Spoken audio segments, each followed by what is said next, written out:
My name is Barbara Blood Rankin, and my connection to Bangladesh goes back to 1960 and 61 when I was here as a 10 and 11-year-old with my parents who were at the consulate.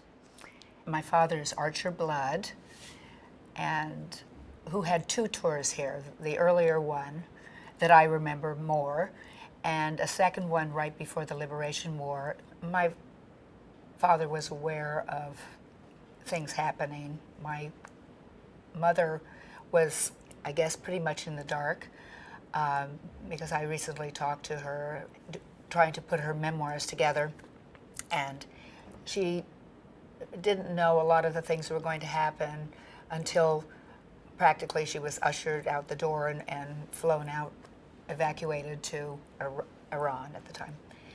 And my father was at the consulate. He was the consul general, and the war broke out, and the Pak army came in and started murdering East Pakistanis. He sent information back to the United States via telegrams because it was the only form of communication available to them. Washington, D.C., and the ambassador in Pakistan made light of what was going on, said that they didn't think it was really that bad. So the telegrams got progressively more and more concise and strongly worded, and he pretty much condemned the United States stand, which was supporting West Pakistan, which got him into a lot of trouble. He was pulled back to the United States, and had congressional hearings to talk about what really was going on there, and for which he was removed because he had dissented against American policy. The telegrams that went back to Washington were read by other Foreign Service officers in the State Department and applauded by many of them, and he wound up winning the Foreign Service's highest honor for disciplined dissent. So his career was pretty ruined after that. He was derailed from the career that he should have had, and that was an unfortunate thing. However, he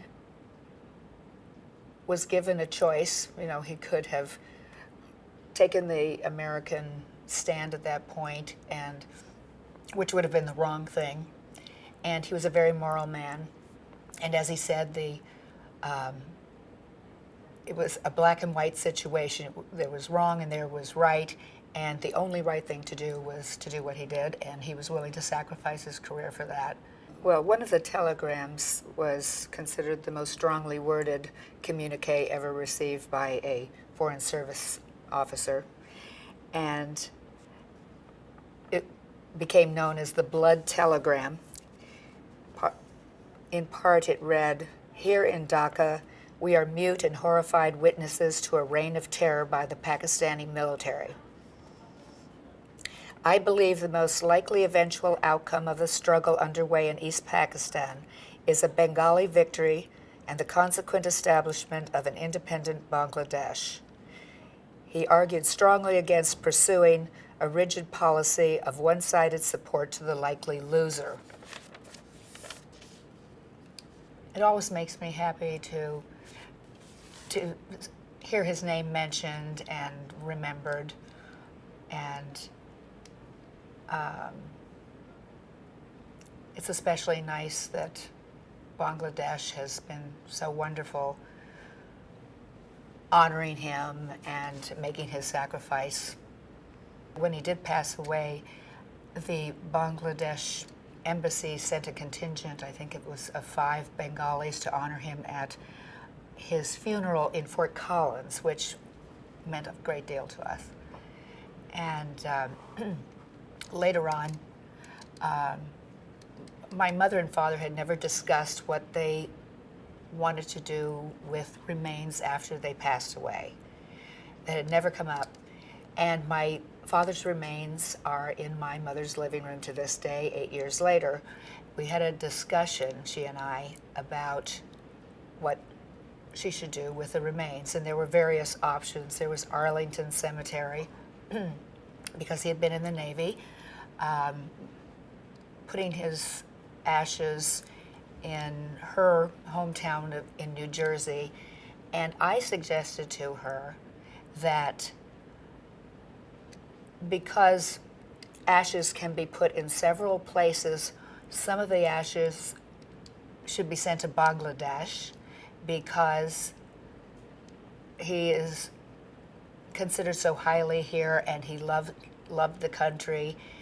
My father never sought recognition. He was a very modest person.